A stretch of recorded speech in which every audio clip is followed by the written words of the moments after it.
Jadi di MRG ini memang kita mengkhususkan untuk edukasi.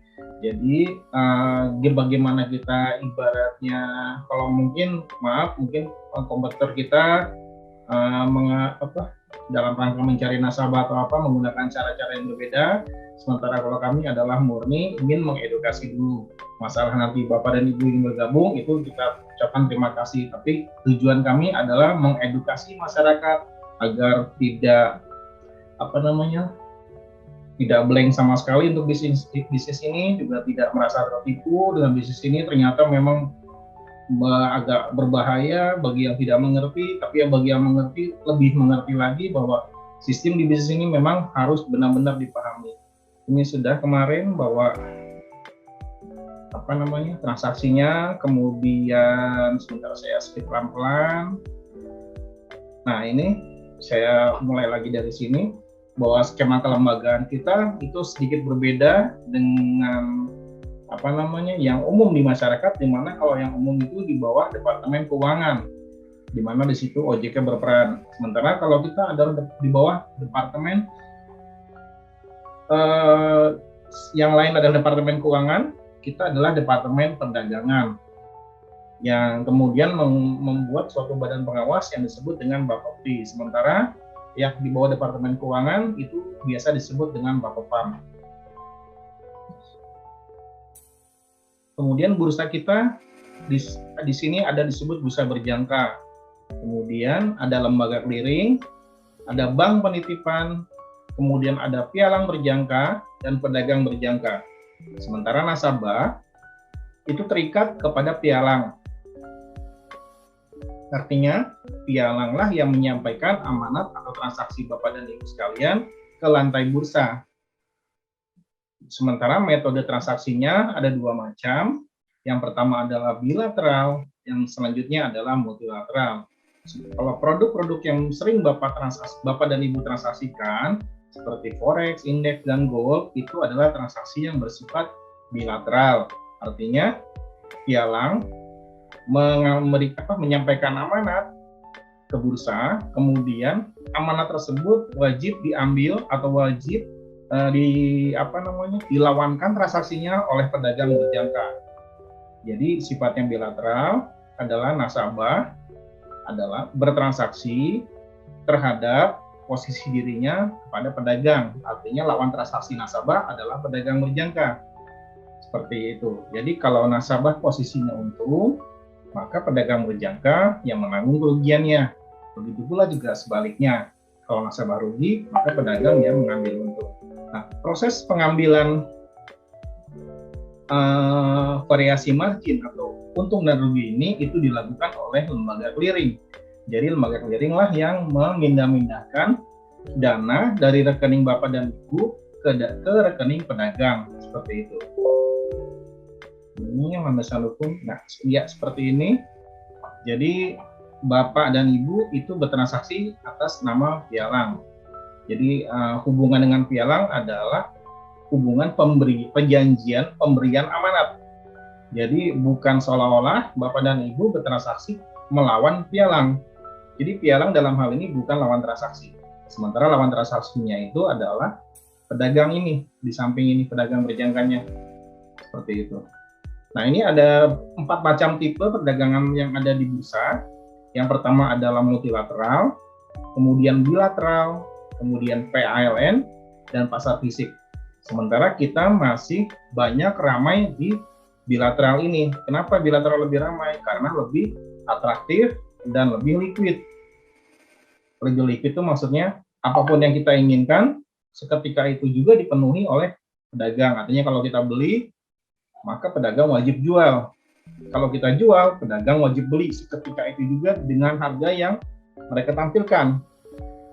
Sementara kalau multilateral, kita ingin membeli itu belum tentu ada yang mau jual. Jadi kita harus bisa mensinkronkan. Orang mau jual di level harga 1.000, kita mau beli di harga misalnya 900. Nah, kalau tidak ada kecocokan antara penjual dan pembeli, transaksi tersebut tidak akan terjadi. Itulah yang dimaksud multilateral, kemudian yang likuiditasnya masih di bawah dengan bilateral. Seperti itu. Kemudian PALN ini maksudnya kita bertransaksi untuk produk-produk di bursa yang ada di luar negeri. Kebanyakan produk-produknya itu adalah produk-produk komoditi seperti jagung dan segala macam hanya di bursa luar negeri seperti Tokyo, bursa Shanghai atau bursa London seperti itu. Kemudian ada lagi pasar fisik. Nah, pasar fisik ini memang nasabah yang menginginkan barang. Artinya memang dia menginginkan kopinya, menginginkan kakaonya atau coklatnya. CPO dalam hal ini adalah turunan daripada minyak atau minyak goreng atau olein.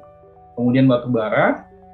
Kemudian GKR ini adalah gula kristal rafinasi. Kemudian timah dan emas digital. Artinya memang mereka yang menginginkan kalau saya beli kopi, memang saya ingin kopinya akan diantarkan ke satu tempat atau kita ingin dapatkan secara fisiknya nanti. Begitu jatuh tempo. Sebelum jatuh tempo, order itu bisa ditukar-tukarkan, pindah tangankan dengan cara jual beli seperti biasa. Jadi yang dijual beli adalah kontraknya. Nah, ini perbedaannya antara pasar modal dan pasar berjangka. Di mana kalau pasar modal di bawah pengawasan OJK atau Bapepam, di bawah Kementerian Berjangka di bawah Kementerian Perdagangan, dalam hal ini adalah Bapepti. Kemudian transaksinya itu satu arah, sementara di perdagangan berjangka bisa dua arah. Maksudnya dua arah, bisa open sell dulu, kemudian bisa ditutup dengan buy, atau open buy dulu, kemudian ditutup dengan close sell, seperti itu. Kemudian perbedaan dari sisi margin juga sama. Sementara kalau saham itu harus full margin, artinya 100% dari nilai saham yang ditransaksikan. Sementara kalau transaksi berjangka itu hanya menggunakan margin yang ditetapkan sekian persen tergantung leverage yang disepakati, seperti itu. Jadi demikian perbedaannya beberapa ya. Nah, ini ada beda antara multilateral dan bilateral. Nah, ini seperti ini. Kalau multilateral itu tidak berbeda jauh dengan yang sistem yang kita biasa lakukan, di mana kalau sistemnya multilateral itu harus ada kecocokan harga. Kalau harganya tidak cocok, transaksi tidak akan terjadi. Jadi sifatnya hanya memasang limit. Jadi kita sebagai nasabah hanya memasang limit saja. Bukan transaksi, bukan harga yang terpampang itu yang langsung terjadi. Jadi kita pasang limit, kalau harganya tidak ketemu lawannya, maka transaksi tidak terjadi. Nah, ini kalau ingin serah fisik seperti ini, ada pemberitahuan penjual siapa, kemudian ada delivery notice-nya, kemudian di mana diserahkan, ada carrying cost-nya, biaya angkut segala macam, ada asuransinya juga. Ini contoh-contoh saja.